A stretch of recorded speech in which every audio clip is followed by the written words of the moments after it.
Hello, good morning student. આજે આપણે વાત કરીશું લેક્ચર 24. તો લેક્ચર 24ની અંદર આપણો ટોપિક છે વેગ નિયમ અને વિકલનીય વેગ સમીકરણ. બરાબર. તો વેગ નિયમ શું છે અને વિકલનીય વેગ સમીકરણ શું છે? તો વેગ નિયમની જે વ્યાખ્યા છે તો વ્યાખ્યા એવી થશે કે પ્રક્રિયાના વેગને પ્રક્રિયકની સાંદ્રતાના સંદર્ભમાં રજૂ કરવાની રીત જે છે અને વેગ નિયમ કહીએ છીએ. અને વિકલનીય વેગ સમીકરણ એટલે શું? વિકલનીય વેગ સમીકરણ. તો વિકલનીય વેગ સમીકરણ જે છે એનો મતલબ એવો થશે કે આપેલી પ્રક્રિયા માટે પ્રક્રિયક અને નિપજોની સાંદ્રતાના મોટા ગાળામાં અભ્યાસ કરી પ્રસ્થાપિત કરેલા વેગ નિયમને વિકલનીય વેગ સમીકરણ કહે છે. બરાબર. તો અહીંયા દાખલા તરીકે હું એક્ઝામ્પલ લઉં છું. દાખલા તરીકે આપણી પાસે એક પ્રક્રિયા છે H2 gas plus I2 gas gives 2 mole of HI gas. એક આ પ્રક્રિયા છે. હવે આ પ્રક્રિયા માટે હું વેગ લખું તો વેગ પ્રપોર્શનલ ટુ શું કીધું કે પ્રક્રિયાના અહીંયા વિકલનીય વેગનો મતલબ શું થશે કે પ્રક્રિયા માટે પ્રક્રિયક અને નિપજો જે છે એની સાંદ્રતાના મોટા ગાળામાં અભ્યાસ કરી અને એમને જે પ્રસ્થાપિત કરેલ વેગ છે એને આપણે વિકલનીય વેગ કહીએ. તો વેગ proportional two concentration of reactant એટલે કે H2 gas into I2 gas. આ પ્રપોર્શનલ કાઢીએ એટલે આપણને શું મળશે અહીંયા કે. તો વેગ is equal two K into H2 gas into I2 gas. બરાબર. આ પ્રક્રિયા માટે આપણે લખી શકીએ. તો પ્રક્રિયાનો વેગ જે છે એ સાંદ્રતાના સમપ્રમાણમાં છે. પ્રક્રિયાનો વેગ પ્રક્રિયકની સાંદ્રતાના સમપ્રમાણમાં છે. પ્રક્રિયાનો વેગ પ્રક્રિયકની સાંદ્રતાના સમપ્રમાણમાં છે. બરાબર. તો ધારો કે હું એક બીજી પ્રક્રિયા લઉં છું. જે પ્રક્રિયા છે એ આપણી આવી છે કે H2 gas plus Br2 gas gives 2 mole of HBr gas. આ થોડુંક ઇમ્પોર્ટન્ટ છે, ધ્યાન રાખજો, MCQમાં પૂછાય છે. બરાબર. હવે આમાં આપણને શું કહેવા માંગે છે? તો આમાં જે છે એ પ્રક્રિયાનો વેગ આપણે બે રીતે લખીશું. પહેલું લખીશું કે HBrની હાજરીમાં અને બીજું છે HBrની ગેરહાજરીમાં. તો અહીંયા હું લખું છું કે પ્રક્રિયાનો વેગ HBrની હાજરીમાં. હવે આ વસ્તુ છે થોડું પ્રેક્ટિકલી છે મિત્રો, એટલે આપણે એને યાદ રાખવું પડશે. તો અહીંયા આવું છે કે વેગ ઇઝ ઇક્વલ ટુ પ્રક્રિયાનો વેગ ઇઝ ઇક્વલ ટુ હવે HBrની હાજરી જે છે.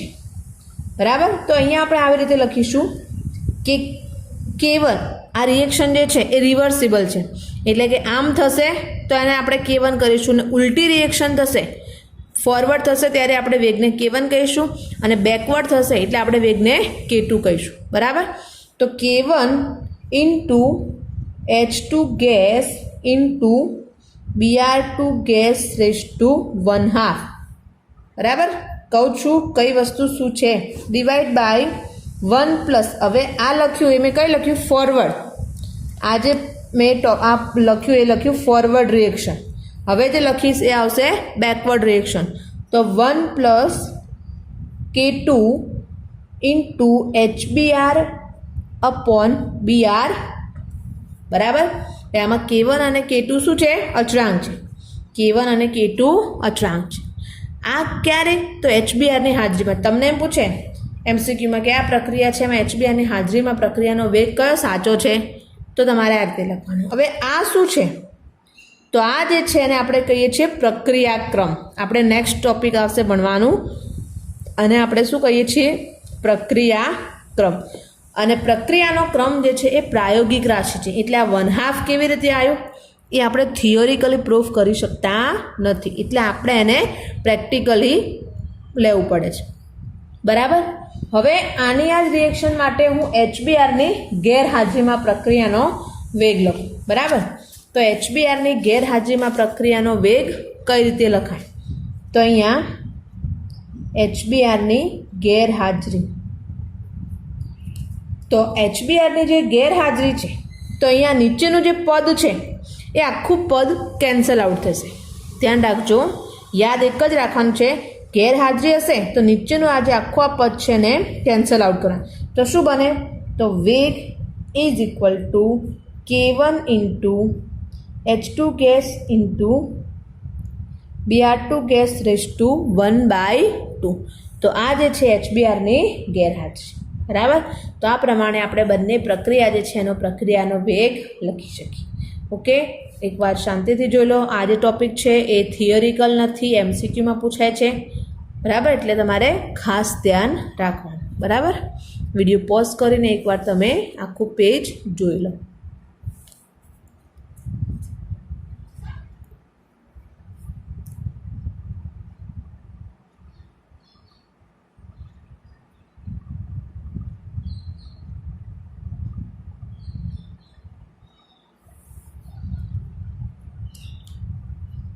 કોઈપણ પ્રક્રિયાનો વેગ જે છે એ વેગ શું છે? તો પ્રક્રિયકની સાંદ્રતા જે છે એને ઇન્ડિકેટ કરે. કોઈપણ પ્રક્રિયાનો વેગ જે છે પ્રક્રિયકની સાંદ્રતાને ઇન્ડિકેટ કરશે. બરાબર. અને પ્રક્રિયાનો ક્રમ જે છે એ આપણે પ્રાયોગિક રીતે યાદ રાખવો પડશે. બરાબર, આપણા ટોપિક આવશે એટલે હું તમને સમજાવીશ. ચલો, ઓકે, એકવાર જોઈ લો. એના પછી હવે આપણે લઈએ પ્રક્રિયાનો ક્રમ.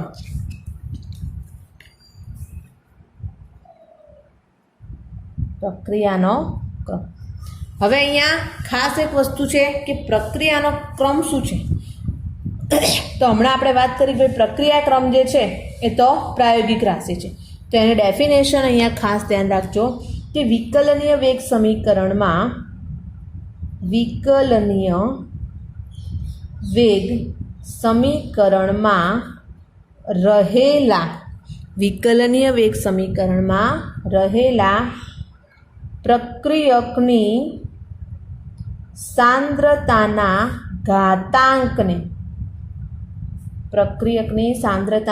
ઘાતાંકને તે પ્રક્રિયકની સાપેક્ષમાં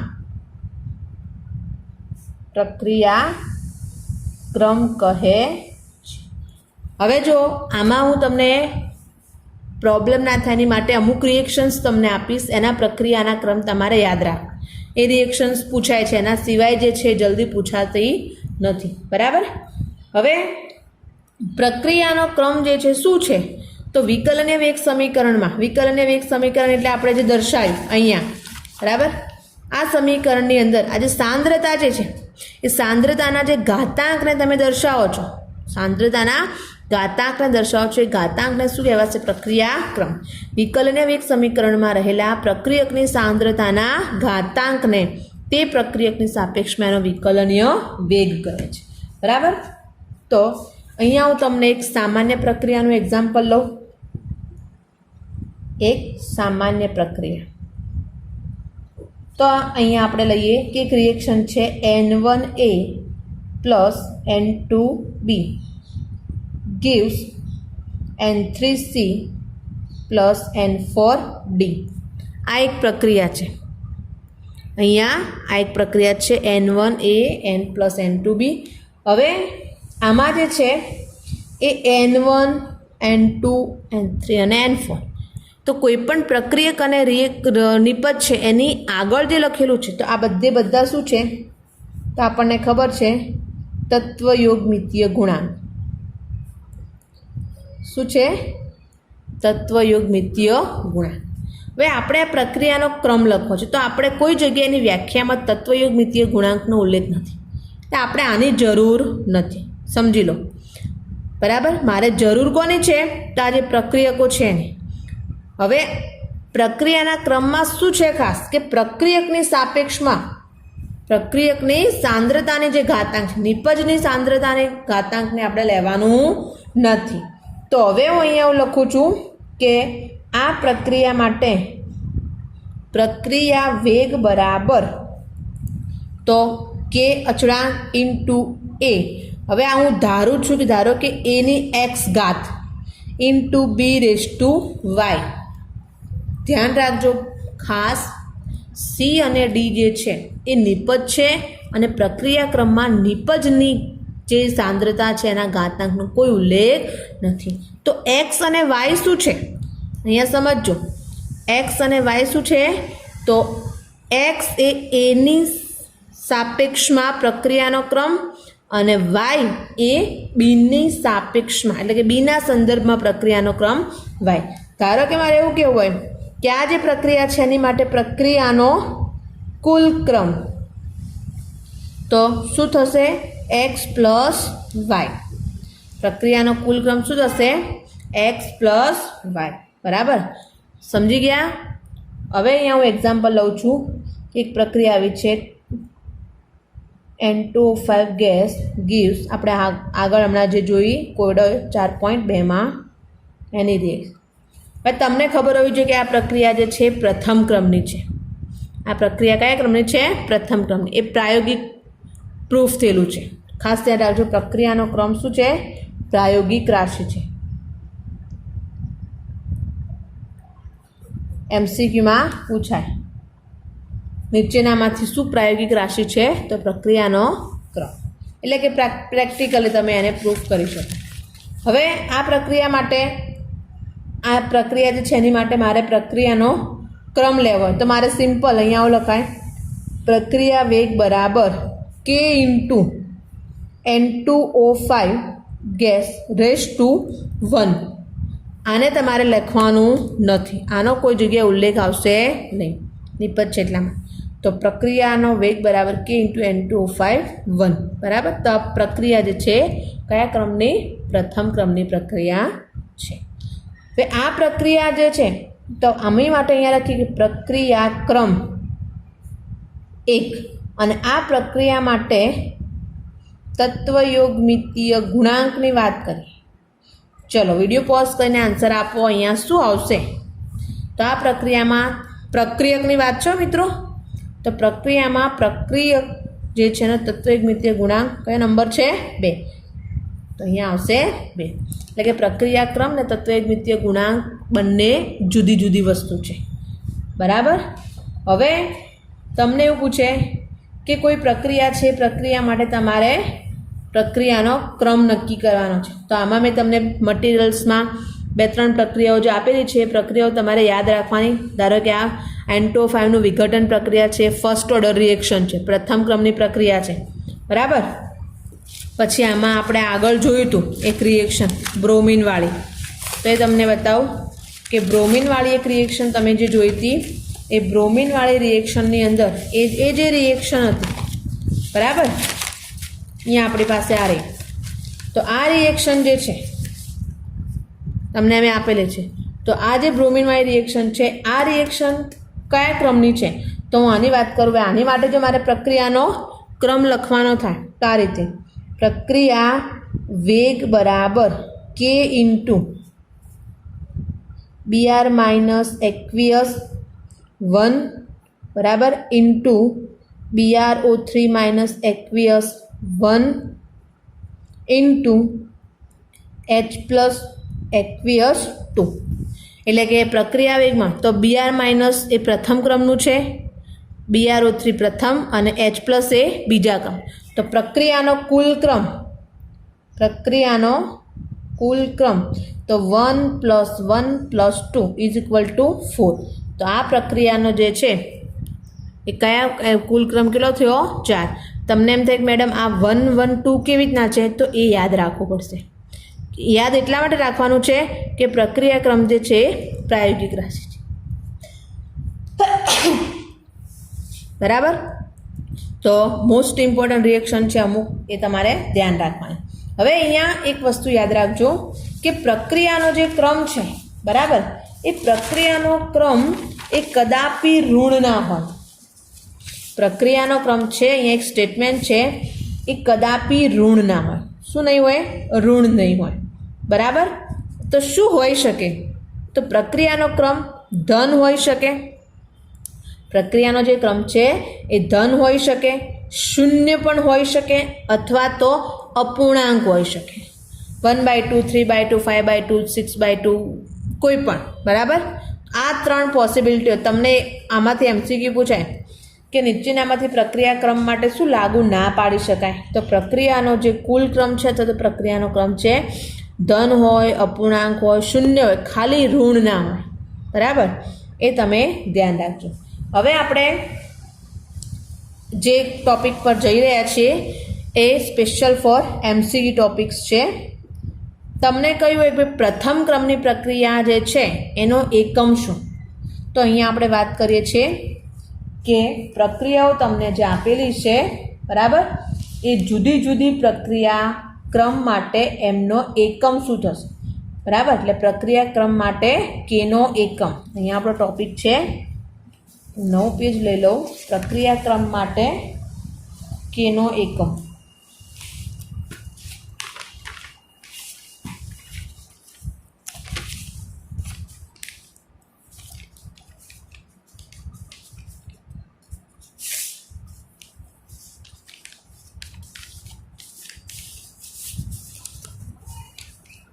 ચલો બરાબર ધ્યાન રાખજો. અહીંયા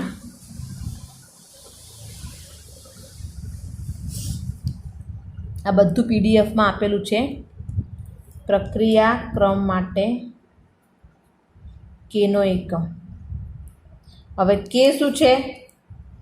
તો વેગ અચળાંક. વેગ અચળાંક, બરાબર. તો હવે અહીંયા આપણે એક સામાન્ય પ્રક્રિયા લઈએ કે A + B gives AB.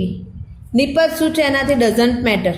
Okay, ચલો હવે મેં એમ ધારી લીધું કે આ પ્રક્રિયા જે છે, બરાબર, આ સામાન્ય પ્રક્રિયા માટે આપણે એવું લખીએ તો આવું લખાય કે પ્રક્રિયા વેગ બરાબર કે A⁴x B⁴y.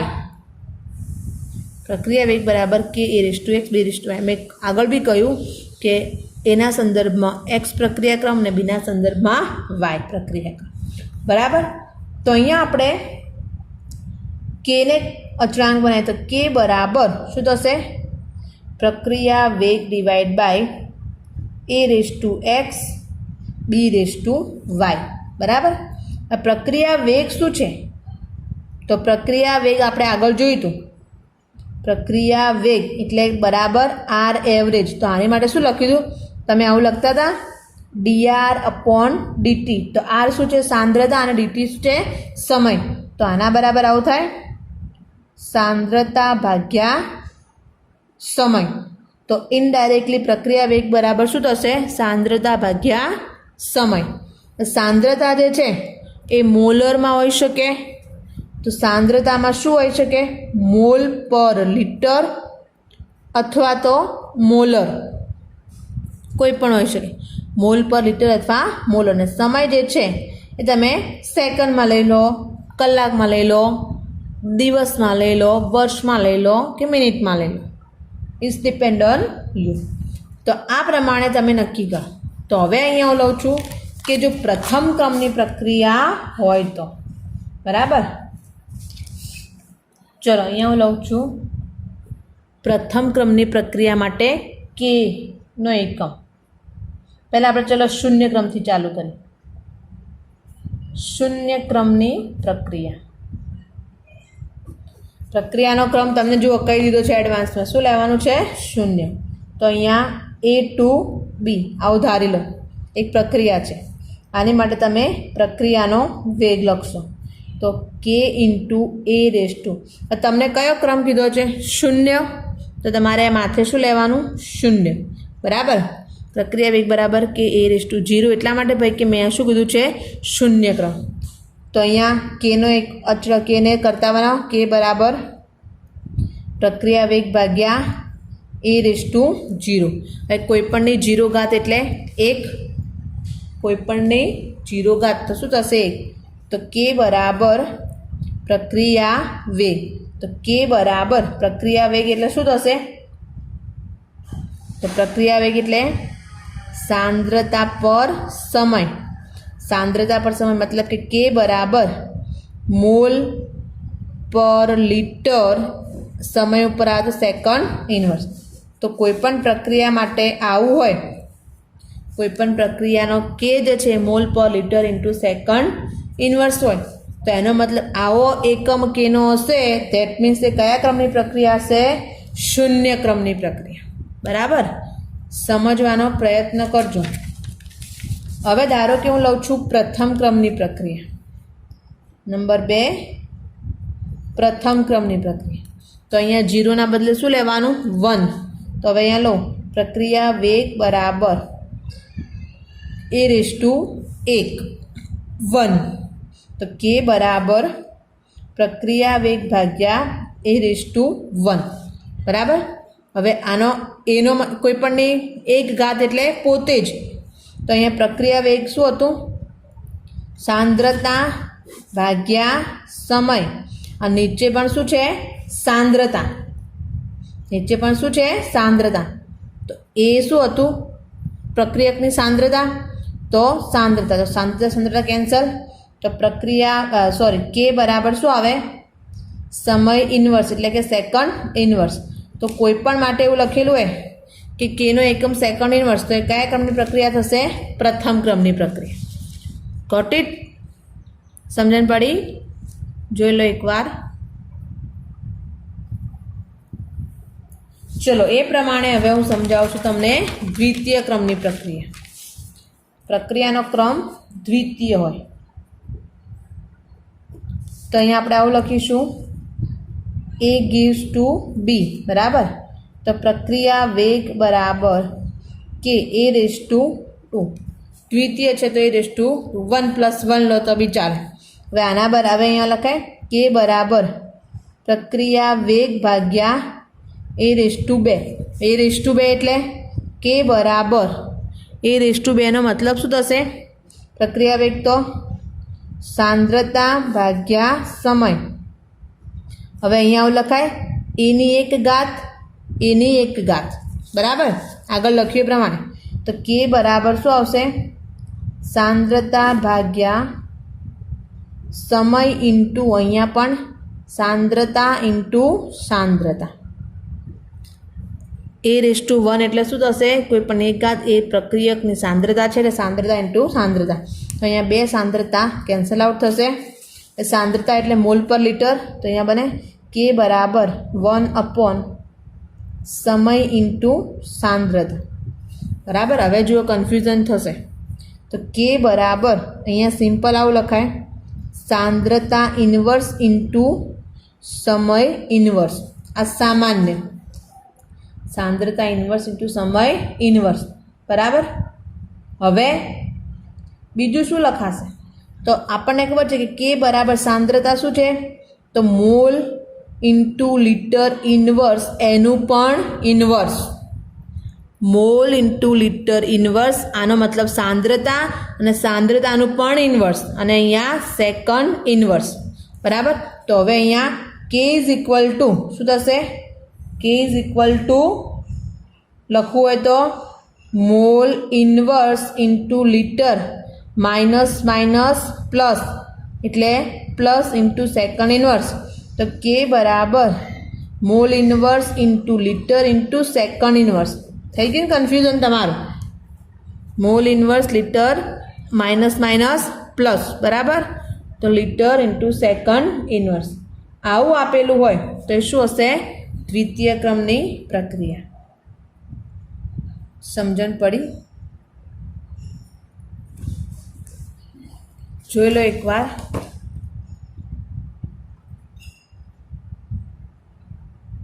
બરાબર. ધ્યાન રાખ. તમને એમ પૂછાય કે કોઈ માટે કે આવું આપેલું છે તો એ કયા ક્રમની પ્રક્રિયા હશે? તો તમને પ્રક્રિયાનો ક્રમ ખબર. એવું ને એવું તમારે n ક્રમની પ્રક્રિયા માટે લેવાનું. તો n ક્રમની પ્રક્રિયા માટે લો તો અહીંયા શું આવે? 1 - n. બરાબર. ચલો હવે આપણે આને ધ્યાનમાં રાખીને એક્ઝામ્પલ કોયડો જોઈશું.